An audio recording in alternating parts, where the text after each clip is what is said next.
Bienvenidos a este nuevo programa de CNN Chile en que estamos analizando las 50 primeras medidas que comprometió la administración de Michelle Bachelet en los primeros 100 días de gobierno. Es la agenda de los primeros 100 días, pero una agenda que, por cierto, se desplaza también para los siguientes 4 años con los grandes temas de discusión en el país. La educación, los impuestos, la energía y las reformas institucionales. Recordemos que uno de los pilares del programa de gobierno es una nueva constitución. ¿Hay acuerdo en eso sobre las formas de hacerlo? Bueno, es uno de los temas que vamos a conversar en el día de hoy. Y antes de presentar a nuestros invitados, los vamos a invitar a participar a través de las redes sociales con el hashtag.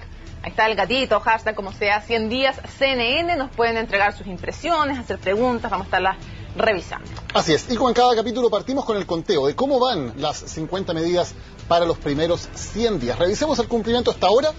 Llevamos exactamente 16 días, Mónica. ¿Sí? Quedan 84. Hay 3 medidas concretadas. La última aprobada este jueves es la firma y el envío del proyecto de ley que crea el Ministerio de la Mujer.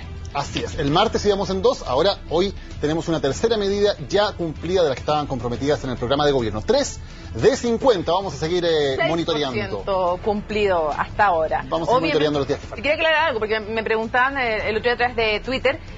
Nosotros damos por cumplida según cuál sea la promesa. Si la promesa es enviar un proyecto de ley, cuando se envía ya está cumplida y no esperamos a que se termine la tramitación. Pero si es concretar un hecho, no basta con enviar el proyecto de ley. Si es que lo tenemos así al callo. Saludemos a nuestros invitados, Mónica, ¿te parece? Me parece. ¿Partamos por allá o no? No, me dijeron que partiéramos por el otro lado. Partamos por acá. Mejor que quieras partir por acá. Senador Alberto Espina Celote, de Renovación Nacional, un poco damnificado, un accidente deportivo, pero gracias por venir de todas maneras. ¿Cómo estás, Daniel? ¿Cómo estás, Mónica? El carnet creo que parece que tenía que reflejarme en la cara, pero quiero decir que no fue un accidente de viejo, sino me tropecé y me pegué un porrazo y me saqué el hombro. En las Delta, diga algo así como glamoroso para que tenga más... No, ya se tropezó en la cocina, ok. No, tampoco. Tampoco, bueno. Claudio Fuente, analista, todos lo conocen, siempre habitual de nuestros programas, así que bienvenido. Muchas gracias a ustedes. Juan Pablo Letelier, también senador del Partido Socialista, bienvenido. Muchas gracias, gusto estar acá. Y Eugenio Guzmán también, ya casi habitual también de la casa, analista, experto en estos temas. ¿Nosotros podemos ser habituales? Depende de su comportamiento, depende del tema. Vamos de inmediato a nuestro tema. Hoy la constitución que rige en el país sabemos que es la constitución de 1980. Se ha abierto un gran debate sobre la posibilidad de reemplazarla por una nueva constitución. Está de hecho en el programa de gobierno de la presidenta Michelle Bachelet. Sí, propone Michelle Bachelet una nueva constitución. No queda claro cuál es el mecanismo exacto ni cuál va a ser el contenido en el detalle de las reformas. Sí sabemos lo que ha sido casi un mantra, que tiene que ser democrático, participativo e institucional ese mecanismo. ¿Cómo se va a concretar? Es parte de lo que vamos a conversar aquí. El informe es de Rolf Payo.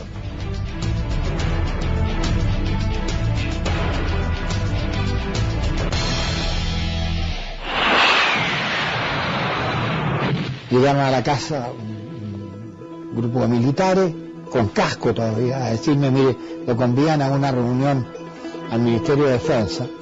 Fuimos al Ministerio de Defensa y estaba Hernán Lee, estaba Gustavo Lee. La Constitución del 80 es la típica Constitución de la Guerra Fría. Hay que tratarla en el contexto de una Constitución que se dicta cuando el mundo está dividido en 2 campos.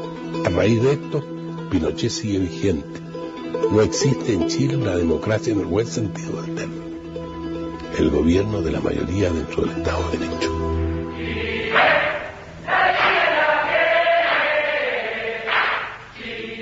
Hemos salido derrotados en un plebiscito. No vencidos, derrotados.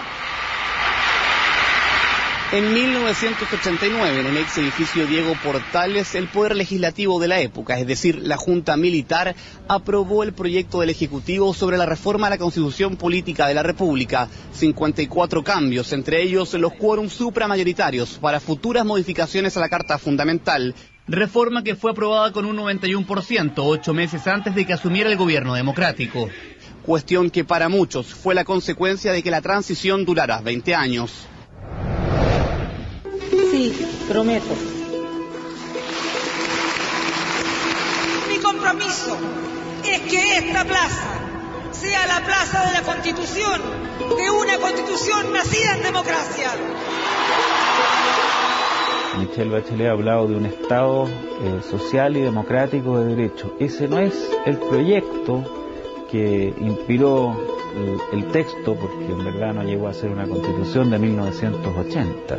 Yo creo que nosotros ya hemos hecho plebiscitos, hemos hecho acuerdos políticos transversales que han reformulado realmente la Constitución del 80. Esta es una nueva Constitución de hecho. En 2005 el presidente Ricardo Lagos puso su firma en la Carta Fundamental. Entre otras reformas, se eliminó a los senadores designados y vitalicios. No obstante, la reforma y modificaciones que se han ido practicando es claramente antidemocrática, restrictiva y con una visión ideológica de una derecha que gobernó en el tiempo de la dictadura. Yo quiero que los cambios constitucionales se hagan por la vía institucional y yo me quedaría hasta ahí. Si la realidad va hacia otro lado, miraremos cómo hacemos para efectivamente avanzar en Chile.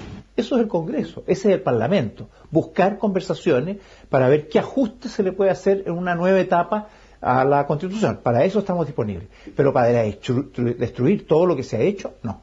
Va a ser muy difícil que se zanje una nueva Constitución considerando las diferencias que hay entre oposición y gobierno e incluso dentro del mismo gobierno. Diferencias que se grafican en la composición del Congreso Nacional. La nueva mayoría supera en el Senado y la Cámara de Diputados a la oposición, lo que le permitiría al nuevo gobierno avanzar en algunas modificaciones, pero no en las transformaciones más profundas.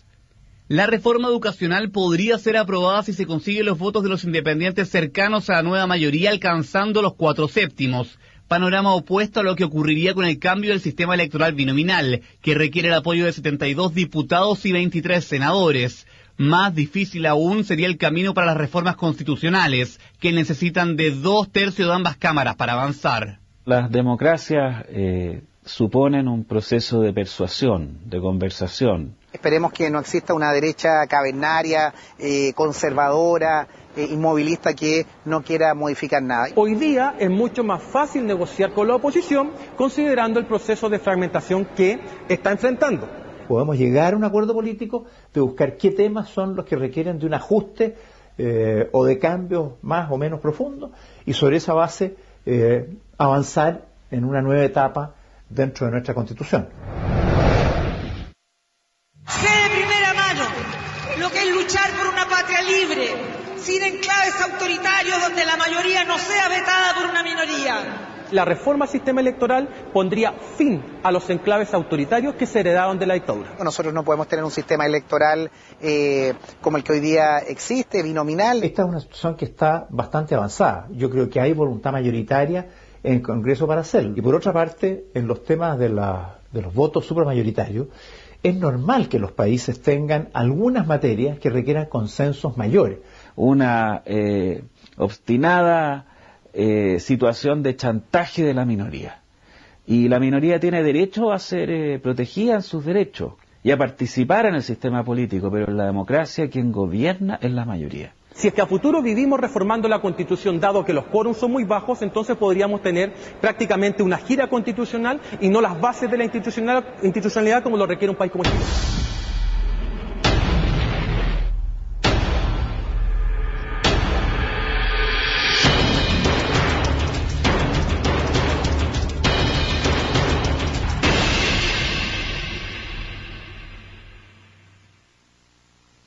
Silencio en las salas del Congreso Nacional, que como todo indica será reemplazado por las diversas visiones que tienen los diputados y senadores del país.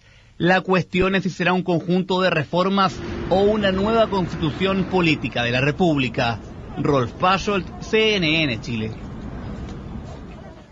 Bien, ¿debe haber una nueva constitución para Chile, sí o no? Nuestro primer tema de debate. Claudio, ¿nueva constitución para Chile, sí o no? Yo creo que sí. Hay dos razones. Uno, el tema de la legitimidad de origen que ha sido planteado en la nota que se hizo, pero yo creo que hay un problema más profundo y que tiene que ver con la coherencia interna de la Constitución. Y ahí tenemos un problema. Ahora yo, a diferencia de algunas de lo que se señalaba ahí, en algunos ámbitos, yo creo que primero hay un gran piso político para hacer una reforma y sustantiva y una nueva constitución. ¿Por qué? Porque hay elementos que de hecho la derecha ha planteado, ni siquiera que habla de, por ejemplo, el agotamiento del sistema presidencial. En un documento de Renovación Nacional con la Democracia Cristiana del 2012 se hablaba del agotamiento del sistema presidencial y el reemplazo por un sistema semipresidencial, si no es eso una nueva forma de constituirse como sociedad y como sociedad política, yo creo que estamos hablando palabras muy distintas entre uno y otro. Senador, ¿debe haber una nueva constitución, senador Espina? Nueva, no reformas, nueva. Yo creo que va a haber una nueva constitución. No, debe haber, sería lo mejor para Chile. Lo que ocurre es que si tú me dices reemplazar íntegra y totalmente la constitución, lo que uno tiene que preguntarse es ¿qué quiere reemplazar de la constitución? Porque parece más una discusión semántica que objetivo. Yo creo que nadie va a querer derogar el capítulo segundo sobre la garantía, el capítulo tercero sobre las garantías constitucionales que han sido enriquecidas y que se reconocen como los derechos fundamentales que están consagrados. Entonces creo que el tema de fondo es, primero, ¿vamos a tener un debate constitucional en donde nosotros vamos a hacer nuestra propia propuesta con el objeto de perfeccionar la Constitución? Sí. En segundo lugar, ¿vamos a preocuparnos que la Constitución garantice de mejor forma los derechos ciudadanos? Sí. En tercer lugar, ¿estamos cerrados a debatir algún aspecto de la Constitución? No estamos cerrados. ¿Estamos dispuestos a abrirlo? No, estamos dispuestos a discutirlo, es un debate apasionante. Yo solo quiero aclarar una cosa de lo que se ha dicho. Yo quiero recordar que esta Constitución ha sido varias veces modificada y el presidente Lagos le tocó promulgar el año 2005 los cambios a esta Constitución y dijo textualmente: tenemos hoy una Constitución democrática y tiene que ver con los reales problemas de la gente, y continuó: Chile merecía y merece una Constitución democrática de acuerdo a los actuales estándares internacionales de la democracia del mundo. Eso es lo que el Congreso Pleno ha aprobado hace algunos días y que hoy procedo a firmar. Entonces, creo que, termino en esto lo siguiente, creo que hay un debate a veces que se va hacia un tema que no es lo relevante. Esta Constitución, en términos de si es legítima o ilegítima, es una Constitución legítima, modificada en numerosas oportunidades, que requiere cambio, y nosotros estamos abiertos a profundizar esos cambios sin ningún tipo de complejo. Senador Letelier, ¿necesitamos una nueva Constitución, sí o no? Sin duda. Sin duda, diría por tres razones. Esta Constitución, en primer término, es una Constitución que no solamente tiene un problema de legitimidad en su origen, sino que es una Constitución que tiene un enfoque. Y un primer elemento de su enfoque es de la democracia protegida. El segundo elemento de su enfoque sustantivo es el rol del Estado subsidiario. No es un Estado social que garantiza derechos. Y en tercer término, encierra un orden económico público que no es compartido por la mayoría de los chilenos. ¿Y cuál es el problema? Las constituciones tienen un rol. Es el consenso mayoritario, el acuerdo mayoritario de la sociedad de cómo nos organizamos, cuáles son los derechos básicos, sus decálogos de derechos, cuáles son las instituciones, cuál es su rol, cómo se cambian. Y en Chile el problema es que no hay consenso constitucional. Y con todo el respeto que me merece Ricardo Lagos Escobar, con todo el respeto del momento histórico en que se logró terminar con los senadores designados, esta Constitución yo no la considero democrática, ni en su origen, ni en lo que es su expresión más profunda. Sí, se necesita una nueva Constitución. Eugenio, para cerrar, ¿se necesita una nueva Constitución o reformas de fondo o algunas reformas más pequeñitas? Mira, yo creo que toda esta discusión sobre si efectivamente se necesita una nueva Constitución, yo creo que un poquito responde a una característica cultural de los chilenos, ¿no? Que creemos que lo nuevo va a venir, es como el Mesías, esa cultura muy religiosa que tenemos nosotros, que secularizada, en la cual tenemos que cambiar y de esa manera vamos a entrar al paraíso. La Constitución, bueno, usted vivió en Estados Unidos. ¿Cuántos años tiene la Constitución norteamericana? Casi harta más que la nuestra. Exacto. ¿Y con quién? Pero ¿Y con con la lógica jurídica nos colonizaron españoles. Momento, déjeme decir una cosa. ¿Con qué fue hecha esa Constitución? Con esclavos, ¿ya? Con exclusión y una serie de otras características que no vienen al caso decirla. Todo eso con el tiempo ha permitido que esa Constitución tenga legitimidad, ¿ya? Entonces, yo creo que una cosa es que y en ese sentido el senador apunta bien cuando dice, no, bueno, aquí queremos cambiar el concepto del Estado social versus un Estado subsidiario, etcétera, etcétera. Eso es un cambio de contenido. Pero yo creo que es un error, ¿no es cierto?, decir, mire, queremos cambiarlo todo. ¿Por qué no se puede cambiarlo todo? Okay, nos quedan claras las posiciones. Con eso voy al siguiente punto, que tiene que ver con el mecanismo de si se llega a cambiar una Constitución, cómo se hace. Usted decía, senador, creo que va a haber una nueva Constitución. ¿Por qué lo cree? Porque la concertación va a presentar, la presidenta va a presentar un nuevo texto constitucional, va a ser sometido a un debate y finalmente yo pienso y tengo la esperanza que ese debate conduzca a un amplio consenso, porque lo importante es que las constituciones, que son el paraguas que los países tienen bajo el cual se rige un Estado de Derecho democrático, sea lo más ampliamente consensuado. O sea, ¿su voto podría estar para una nueva Constitución o para un mecanismo para crear una nueva Constitución? Son dos cosas distintas. Respecto al tema de la nueva Constitución, eso no depende de la oposición. Eso va a depender de que el gobierno ha estimado, la presidenta Bachelet, enviar un nuevo texto constitucional. Por lo tanto, lo que se va a discutir en la práctica va a ser un texto nuevo que ella va a enviar. Y nosotros, como te he dicho, estamos dispuestos a discutir. Ahí hay básicamente 4 temas de fondo, que son los derechos sociales, que me gustaría que pudiéramos debatir respecto, porque es un tema bien de fondo. Sí. Después, si nuestro Estado es solidario y subsidiario, los quórum para modificar la Constitución, y lo que nosotros vamos a proponer en Renovación Nacional, que tenemos un equipo trabajando, son un conjunto de normas también que garanticen y protejan los derechos ciudadanos. Sobre la Asamblea Constituyente, para entrar al hueso, porque esa es tu pregunta. Mira, la Asamblea Constituyente no está en el texto constitucional actual, pero nosotros entendemos que este debate debiera ser amplio y llevado a terreno. A quienes les corresponde votar por una Constitución es a los parlamentarios democráticamente electos. Para quedar súper claro en algo, no van a estar sus votos para crear otro mecanismo que no sea el Parlamento para aprobar esa potencial nueva Constitución.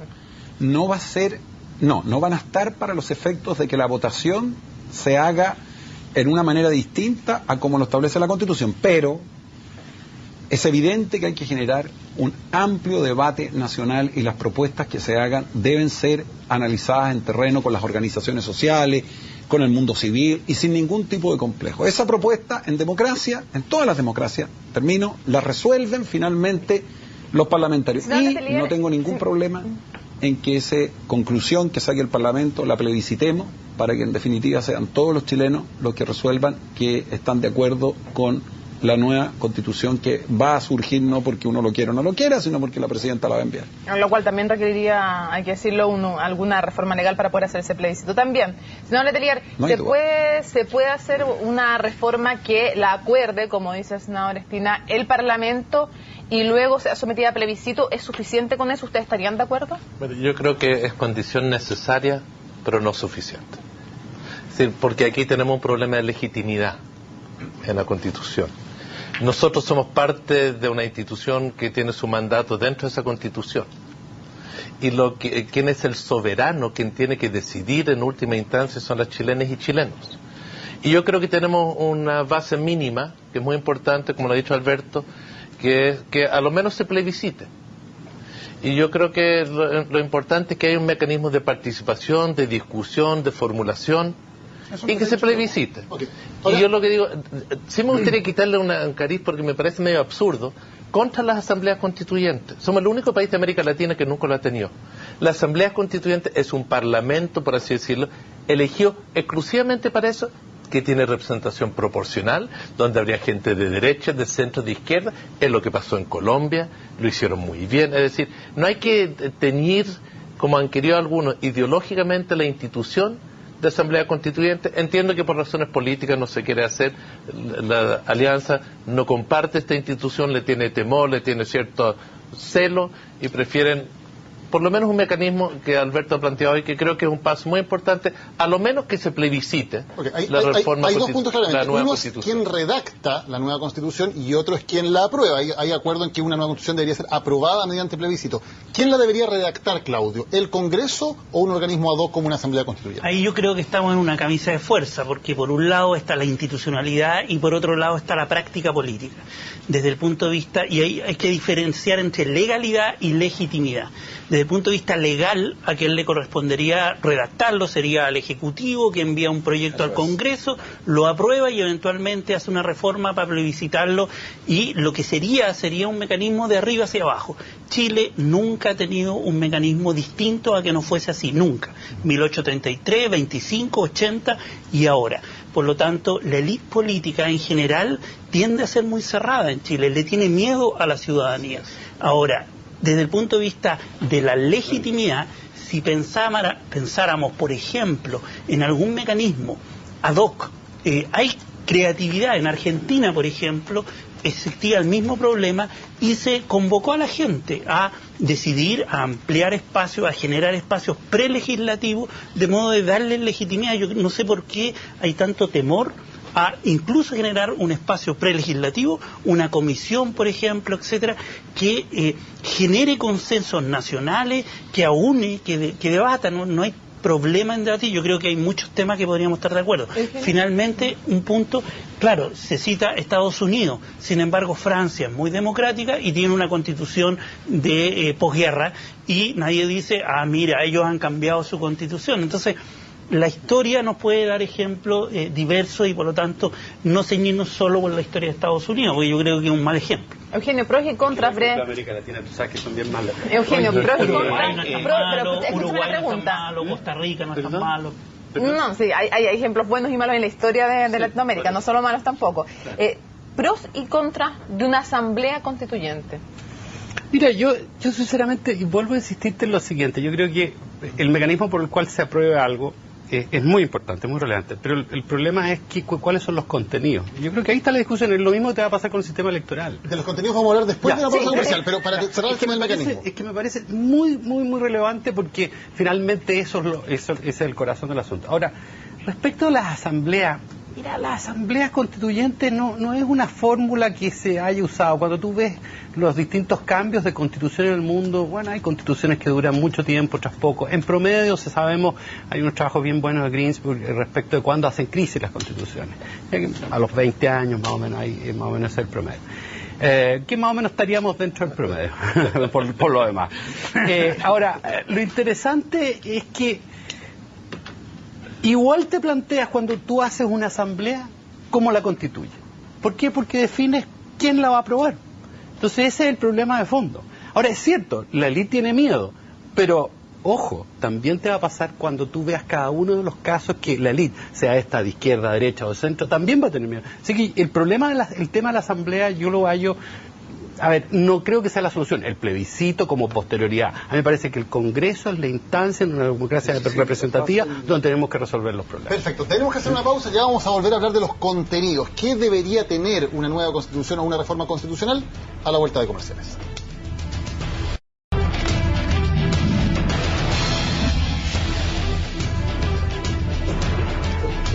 Continuamos analizando los primeros 100 días de gobierno de Michelle Bachelet y específicamente hoy dedicados al tema institucional. Ya hemos hablado en el bloque anterior estuvimos hablando respecto a los mecanismos para modificar la Constitución, pero ahora queremos hablar de contenidos y no de los típicos como sistema electoral, sino que vamos a otros primero.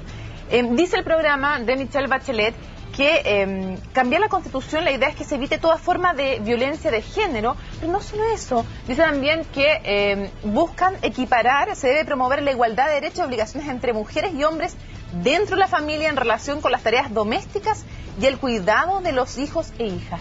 ¿Cómo puede llevarse a cabo esto dentro de una Constitución? Me pregunto yo, ¿rodeada de hombres en este panel?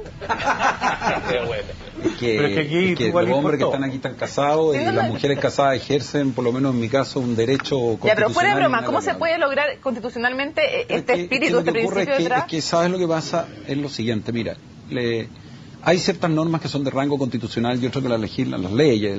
Entonces ocurre que tú en la Constitución no puedes meter todo. Tú lo que tienes que meter es el principio de igualdad ante la ley, que no pueden haber discriminación entre hombres y mujeres, que no pueden... Tú tienes que establecer el principio. Pero es un tema apasionante debatirlo. Pero si tú pretendes tener una Constitución que entre a regular cada uno de los aspectos de la vida de las personas, finalmente no es una Constitución. Las Constituciones fijan el marco general. Y la manera de ir resolviendo esos temas, y lo conversábamos recién, es lo siguiente. Mira, aquí hay una cuestión que yo tengo el deber de aclararla. Nosotros en la Comisión de Constitución del Senado lo que vamos a hacer es que vamos a ir a recorrer el país preguntándole a la gente. Las reformas constitucionales van a tener fuerza cuando la gente opine. Entonces, el objetivo es que podamos debatir con la ciudadanía la mayor cantidad de temas propios de la Constitución. La pregunta es que alguien tiene que resolver eso. Y de acuerdo al régimen democrático que todos conocemos, chileno y de gran parte de los países avanzados, quienes resuelven eso, tiene dos instancias. El Parlamento, que primero señala que esos son los temas que quiere discutir y que aprueba, y en segundo lugar un plebiscito. Y sobre los contenidos está claro un solo tema de los debates. Está la discusión de los derechos sociales. Atención, porque eso puede ser finalmente un efecto boomerang. Los derechos sociales significa que la gente va a poder demandar al Estado cuando no se respeten los derechos que establece la Constitución. ¿Eso puede ser un peligro? Es que ¿sabes lo que pasa? Yo creo que hay que tener mucho cuidado con ofrecerle derechos que el Estado el día de mañana no puede garantizar. Tú tendrías a todos los centellinos demandando al Estado de Chile por no vivir en un medio libre de contaminación, o a todos los temuquienses por tener una... ¿Pero eso es la Constitución actual? No, espérate. La Constitución te establece un recurso de protección. No, la Constitución. Entonces, no, el tema de fondo es cómo avanzas tú en los derechos sociales. El tema de fondo es si tú vas a tener un Estado solidario o un Estado subsidiario. El tema de fondo es si tú vas definitivamente a entregarle poder a las regiones para avanzar mucho más en la regionalización y se le va a dar más poder a la gente en participar en la toma de decisiones. Veamos, por ejemplo, senador Letelier, cuando el senador Espina decía, por ejemplo, que nadie discute acá el tema de los derechos que están ante la actual Constitución, me pareció que usted no estaba tan de acuerdo con eso. Claro que no, tenemos puntos de vista distintos en esto. Y lo bueno en este debate es bueno sincerarnos. Mire, la lógica del Estado subsidiario versus un Estado que garantiza derechos son dos visiones, dos doctrinas constitucionales. ¿Es peligroso, como dice el senador, garantizar derechos sociales? Yo no creo que para nada peligroso, al contrario. Pero eso tiene que ver con estas visiones muy distintas. Pero quiero poner un ejemplo. El Estado debe garantizar igualdades y la no discriminación. Yo creo que sí. Pero para eso se necesita que la Constitución tenga acciones de reforma o de acción positiva. Por ejemplo, en el tema de derecho de género. Por ejemplo, para los discapacitados. Los discapacitados no pueden conseguir empleo porque los discrimina en esta sociedad, y uno puede establecer otros parámetros. En derechos individuales, una cosa es el decálogo y la otra la responsabilidad del Estado. De la misma forma, en los derechos sociales, una cosa es un Estado subsidiario que está cuando el mercado no resuelve, y ese es el eje de la Constitución.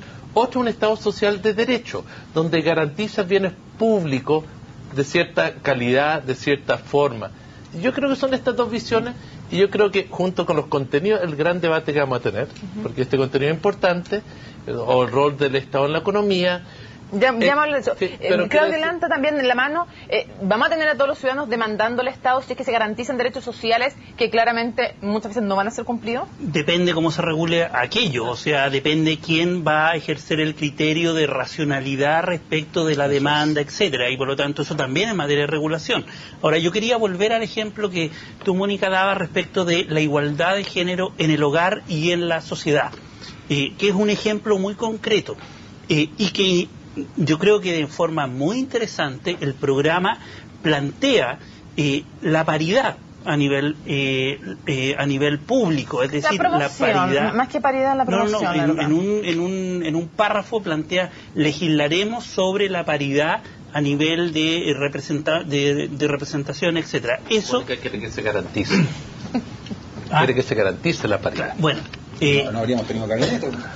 El punto, el actual gabinete no exactamente, nadie lo está cumpliendo. Ahora, ¿qué es lo interesante de ese debate? Que yo creo que plantea, por ejemplo, a lo que tú señalaste, un principio de igualdad en el hogar. Y eso significa que el legislador después va a tener que, por ejemplo, evaluar si en las relaciones laborales se cumple ese principio de igualdad. Si la mujer tiene la posibilidad de salir a trabajar igual que la posibilidad que tiene el hombre. Y así se va legislando en la legislación normal una serie de principios que existen a nivel constitucional. Eso es lo que yo creo que impone el desafío de debatir derechos sociales, derechos individuales, etcétera. Sigamos con este debate un poco sobre la parte ideológica de la Constitución sobre derechos sociales. Otra cosa que dice el programa de gobierno es que, por ejemplo, el derecho de propiedad dice: la propiedad obliga y su uso debe servir al mismo tiempo al bien común. Hay que reconocer la función social del derecho a la propiedad privada. ¿Te hace sentido eso o es una doctrina ideológica distinta de la que tú defenderías? No, porque todo ese tipo de cosas también pueden tener algunas interpretaciones, y finalmente esto tiene que ver cómo, o sea, la lectura que tú haces de aquello, ¿no? ¿Debe tener una función social la propiedad privada establecida en la Constitución? Mira, en general desde el mundo liberal uno podría decir, mire, no hay ninguna función social que ésta tenga. Sin embargo, hay lo que uno entiende que son externalidades. El hecho de que las personas puedan dar cuenta de lo que es propio, obviamente genera una sociedad más armónica, con una serie de características que permite el ejercicio de la libertad. Pero más allá de eso, fíjate tú que tú en el mundo tienes constituciones. Por ejemplo, la Constitución india tiene más de 400 artículos. Versus la Constitución norteamericana, que tiene muy pocos artículos, ¿ya? Entonces la pregunta es, bueno, ¿por dónde vas? ¿Vas a hacer un catálogo de derechos en este caso? Y más allá que haga el catálogo de derechos, yo haría más bien la reflexión sociológica. Chile se caracteriza por una sociedad con poca confianza porque el apego a la norma es muy bajo, dado que la sanción por el no cumplimiento es también bajo. ¿Ya? Y entonces en ese sentido hay que tener cuidado con las normas que incorporamos, porque si no van a ser puramente Senador, aterrizando entonces lo que dice el programa respecto a la propiedad privada, esto de que la propiedad privada obliga y que su uso debe servir al mismo tiempo al bien común, ¿es poner límites a la propiedad privada? ¿Qué significa en concreto que la Constitución tenga o contenga potencialmente ese principio? ¿En qué cambia la propiedad privada hoy? Tenemos una orientación constitucional, hay una ideología que ha dominado o que dominó el momento que se hizo esta Constitución, de que la propiedad era sacrosanta. A tal punto que en la Constitución incluso los bienes que eran del Estado y que son del Estado legalmente, como los recursos mineros, el agua, el espacio electromagnético, se entregó en concesiones como una forma de debilitar la propiedad del Estado sobre sus propios bienes. Y se puso esta lógica que la propiedad es sacrosanta. Pero en todo el mundo la propiedad tiene un límite. No es que uno quiera limitar el ejercicio de los bienes que uno tiene, pero cuando uno paga impuestos o impone impuestos, está limitando parcialmente el ejercicio de la propiedad. Hay otra forma de hacerlo cuando tú regulas ciertas industrias, ciertos sectores. La pregunta es, ¿la propiedad es solamente algo para la persona que nace en una familia? ¿O se le entrega un derecho a uso? ¿O tiene responsabilidad con el medio ambiente, con la comunidad con quien vive, con los trabajadores con los cuales produce, la riqueza que surge de esa propiedad? Y es evidente en el mundo contemporáneo, en este mundo globalizado, que la propiedad tiene una función social, y cuestionarlo es lo absurdo. Lo raro es que no esté en la Constitución. Pero me permite una cosa, es que también hay un problema conceptual.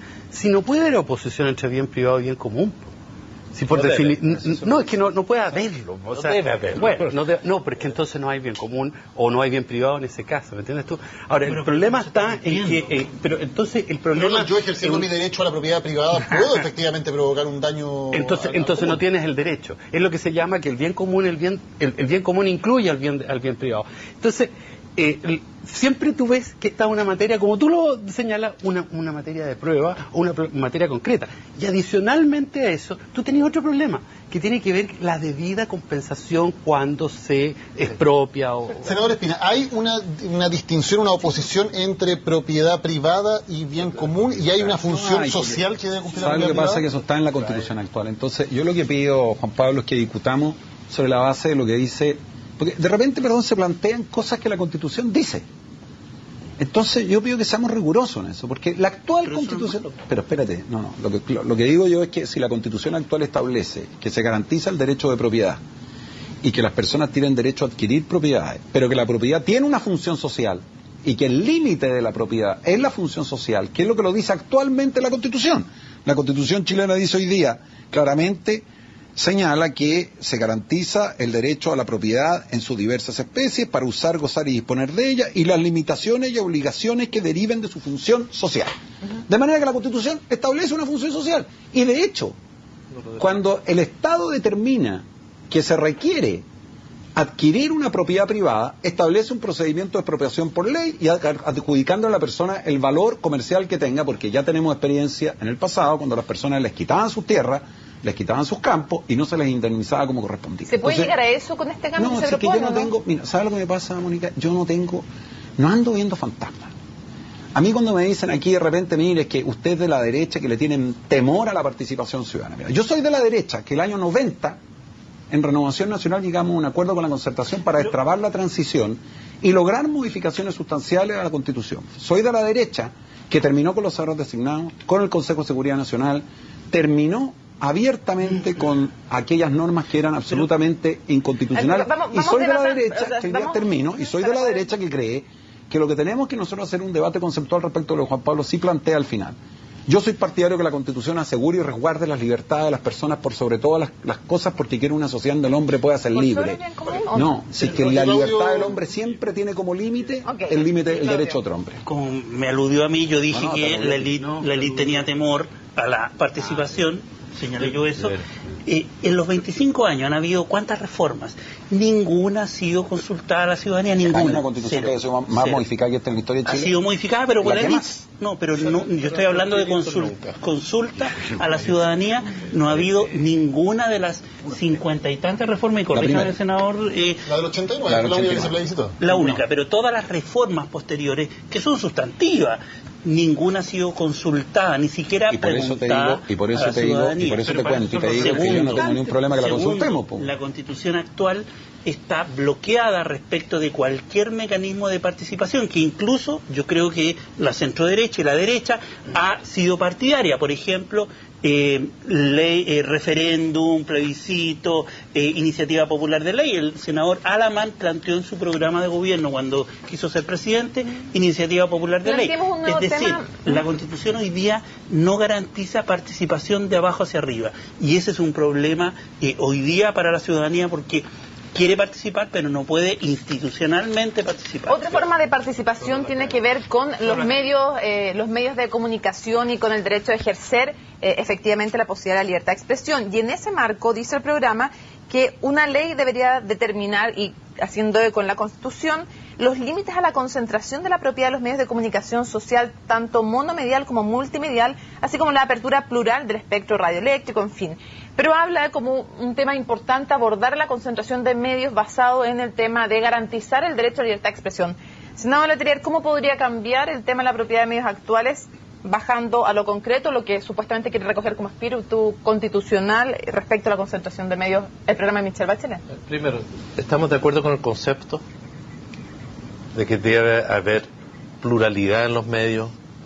No solamente porque la pluralidad no es un tema así banal, es un tema que se tiene que ejercer y se tiene que tener el espacio electromagnético para ello, y la publicidad tiene que democratizarse y no concentrarse. En otros países los medios se financian en buena parte con la publicidad, y por ley se regula su financiamiento, y no se permite, que es lo que pasa hoy, que a través de 4 agencias se regula qué medios reciben la publicidad y se pueden mantener. Ese es un dato objetivo. En el uso del espacio televisivo hemos tenido un debate muy interesante recién con la ley de televisión digital, y yo creo que ahí, gracias a los cambios tecnológicos, se ha abierto un espacio para garantizar un mayor acceso al uso para crear televisión, y hemos tenido un muy buen debate en el Congreso. En el espacio electromagnético de las radios, yo creo que ahí hay una concentración notoria, excesiva, y donde hay un uso abusivo. Yo creo que ahí hay un debate que está pendiente, realmente pendiente, y quienes somos senadores de regiones lo vemos, lo vivimos cotidianamente. En los medios escritos es duro explicarse por qué países con niveles socioeconómicos muy distintos al nuestro, inferiores, no me gusta el concepto de inferior, distinto, no con el nivel de ingreso per cápita que tiene el nuestro, tienen 3, 4, 5 veces más medios escritos que el nuestro. Y no es que no hayan periodistas, es el problema de cómo se financia, cómo se estimula la diversidad de opiniones. Y yo creo que ahí tenemos una tarea pendiente y necesitamos regular si es que queremos este objetivo de la diversidad de medios. Eugenio, ¿de acuerdo con que una Constitución debería incluir explícitamente, por ejemplo, límites a la concentración de los medios de comunicación, o no es tema para la Constitución? Es un tema muy importante, ya, porque la medida en que si nosotros decimos, bueno, que la concentración, ¿no es cierto?, puede tener efecto en la libertad de expresión, evidentemente es un tema. Lo que yo creo, y en ese sentido soy escéptico, a pesar de que uno tiene que incorporar tantos elementos de una Constitución, porque evidentemente eso te da para mucho.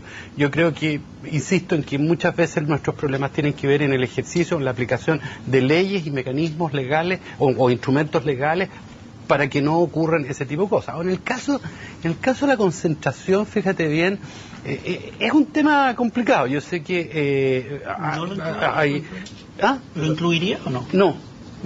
No, porque evidentemente es un tema importante como muchos otros, pero entonces tenemos un catálogo, tenemos que incluir estas cosas, pues al final va a ser como un mamotreto más o menos. Hablando de como economía.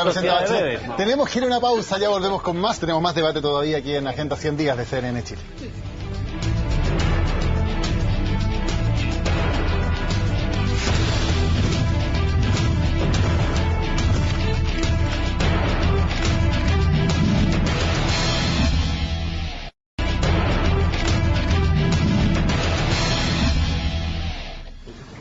Ya estamos de vuelta en este debate sobre una nueva constitución para Chile. Otros temas interesantes, por ejemplo, se ha hablado del Estado laico, que una nueva constitución debe garantizar un Estado laico, pero con normas más específicas. Por ejemplo, leo del programa de gobierno de la presidenta Bachelet: deberán suprimirse de la ley y las reglamentaciones toda referencia a juramentos, libros o símbolos de índole religiosa.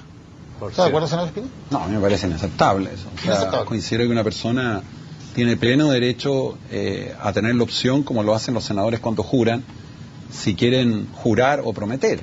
Me parece que marginar símbolos... El Estado es laico, en Chile es laico. La circunstancia o hecho que en determinados actos o ceremonias a la persona se le diga que promete jurar o no jurar, dependiendo de su propia creencia por Dios o no hacerlo por Dios, me parece una arbitrariedad que se le impidiera a quienes son creyentes hacerlo. Me parece una cuestión arbitraria. ¿De acuerdo con su primera referencia a juramentos? Primero, disculpen, yo siempre he prometido cuando juro, cuando asumo mi responsabilidad. Siempre he prometido y hago la discusión sobre si se jura o se promete. Primero porque a mí me formaron en un colegio de cura, una familia, mi madre católica, mi padre no creyente. Por una razón, porque uno si fuera creyente no jura en el nombre de Dios en vano, está contra de los mandamientos. Primer punto, discusión teológica la podemos tener después. Pero el tema de fondo es el siguiente: ¿por qué los católicos, que son mayoría, van a imponerle a otros que pueden ser una minoría, los judíos, los musulmanes, de que tiene que ser de acuerdo a sus lógicas? Estoy hablando de los textos, estoy hablando de que es muy absurdo de que no se reconozca que el Estado, si es laico, se reconozca plenamente. No tiene que ver con las opciones religiosas de cada quien, tiene que ver con el lenguaje. Cuando el Senado comienza sus sesiones, en nombre de Dios. En nombre de Dios. Yo tuve que presentar la reforma legal para que a lo menos diga en nombre de Dios y la patria. Porque no estaba, esto era una cosa bien absurda. Por ejemplo, Eugenio, ¿es correcto que las sesiones comiencen en nombre de Dios o se debería suprimir eso?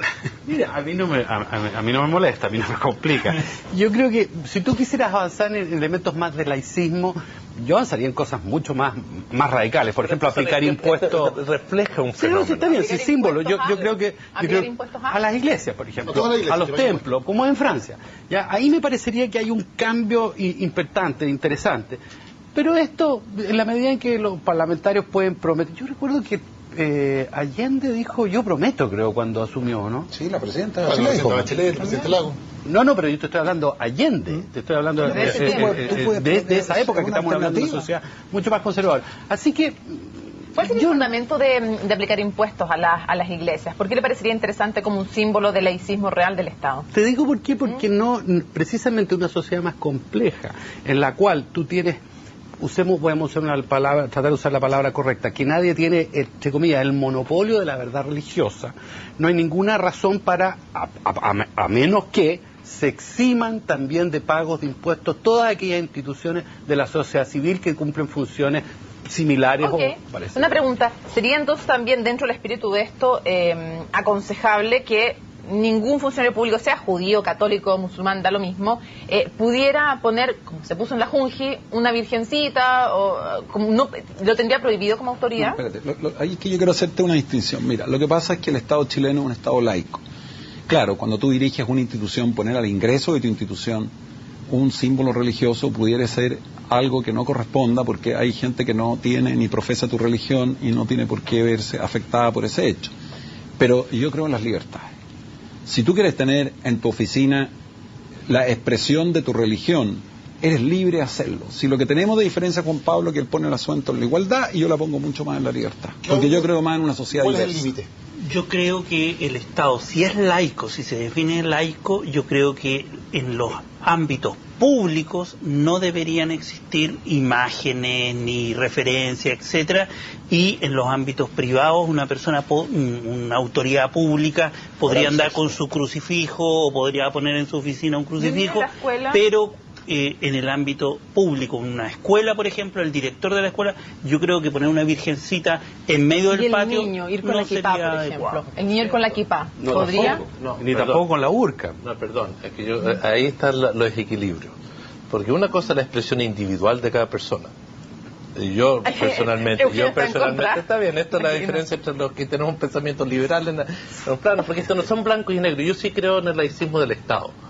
Yo recuerdo el comentario del presidente Mujica, que estuvo en el Senado el día siguiente del juramento de la presidenta Bachelet, cuando asumió, dijo, oiga, esto que Dios está metido en todas partes en este país, porque le llamaba la atención, porque los uruguayos son un Estado muy laico. Pero no hay que confundir eso con el derecho de cada uno a expresar en su ámbito privado, en su vestimenta, sus opciones. Si hay alguien que es musulmán y que las mujeres creen que tienen por convicciones religiosas de cubrirse en público, yo no veo por qué alguien debe sentirse agredido por aquello. Yo personalmente no veo ningún problema. Nos queda solo un minuto, un último tema, sobre el tema de los derechos de los pueblos originarios. Parto preguntándole al senador Espina, que es senador por la Araucanía. Se dice que en el programa de gobierno de la presidenta Bachelet, Chile es una nación indivisible, plural y pluricultural. ¿Es Chile una nación pluricultural? ¿Debe reconocerlo así la Constitución? Absolutamente. De hecho, el proyecto de ley que está presentado en el Parlamento, uno de ellos lo presentamos nosotros. Por lo tanto, Chile es una sociedad multicultural que tiene que reconocer a sus pueblos originarios, como lo han hecho todos los países, y ese ha sido un proyecto que no ha podido sacarse, porque en definitiva desarrollar ese concepto ha significado posiciones que lamentablemente no se encuentran, pero que somos multiculturales, yo creo que eso es algo que nosotros deberíamos aprender desde chiquititos para respetarnos entre todos. O para poner el tema para los siguientes, o plurinacional, un Estado plurinacional, que es otra manera de verlo, Claudio. Yo creo que se quedó corto el programa. Yo estaría por apoyar una moción para avanzar hacia un Estado plurinacional, en un Estado... ¿Qué consecuencias tendría? Porque es distinto ser pluricultural que plurinacional. ¿Qué consecuencias prácticas hay tendría? Muchos países plurinacionales que viven y conviven dentro de un Estado, como por ejemplo Noruega, Nueva Zelanda, Canadá, que son plurinacionales dentro de un mismo Estado. Me permite una... Yo soy... Conozco el tema... No, mira, la diferencia es bastante grande. Estamos hablando del Estado. La diferencia es bastante grande. Estamos hablando... Cuando tú hablas de un Estado multicultural, significa que diversas culturas conviven en Chile, que hay que respetarlas y permitir que ellas no se asimilen una a otra, sino que se complementen. Esa es la gran característica de los países que han logrado enfrentar su multiculturalidad. Cuando tú hablas de multinacionalidad o multinaciones o plurinacional, lo que estás diciendo es que dentro del Estado hay legislaciones distintas. Esa es la aplicación práctica del derecho, si el derecho tiene una aplicación práctica, y que cada una de esas naciones va a tener una regulación jurídica distinta. Eso, a mi juicio, no lo tiene ni Nueva Zelanda, no lo tiene Australia, no lo tiene Canadá. Noruega lo tiene. Pero los países que yo te he nombrado no lo tienen porque son pluriculturales, pero no son distintas naciones. Nos quedan 30 segundos. Senador Letelier, ¿pluriculturales o plurinacionales? A ver, el pueblo Rapa Nui, para que no nos pongamos solamente en el concepto de los mapuches que tienen un problema de territorio, que es el que genera toda esta confusión o este debate, porque algunos dicen conceptos de la nación va con territorio y tienen el pánico a hablar del tema de la tierra del pueblo mapuche. Hay naciones en nuestro territorio. El pueblo Rapa Nui, que quizás la podríamos calificar, yo sé que es impropio lo que voy a decir, no es políticamente correcto, pero probablemente una colonia, y donde es una nación con territorio propio, es una nación... Claro que ¿se quedó corto entonces el programa? ¿Usted coincide en que se quedó corto el programa entonces al decir que solo se le va a reconocer la pluriculturalidad y no la plurinacionalidad? Yo creo que por este punto que está en discusión de las tierras, el pueblo mapuche, que se llegó a ese tipo de reacción y opinión. Yo creo que al interior de la normativa hay diferencias más. Ni lo uno ni lo otro, porque los países tienen que conservar, tienen principio de libertad de expresión, pero tienen evidentemente que conservar la identidad. Precisamente para eso, para conservar identidad, para dar espacios precisamente para eso, el multiculturalismo ha sido una herramienta tremendamente fuerte en contra de principios básicos como la igualdad.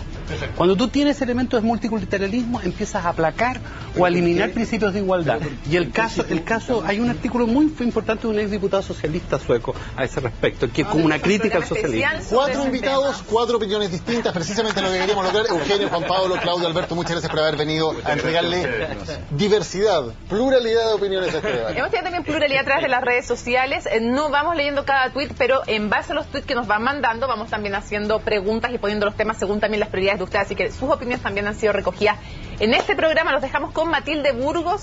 Y bueno, el próximo martes seguimos con otro programa de Agenda, Desafío en 100 días. Al próximo invitado los vamos a atender como siempre. Con mucho cariño. A las 10 de la noche nos reencontramos en CNN Prime. Buenas noches.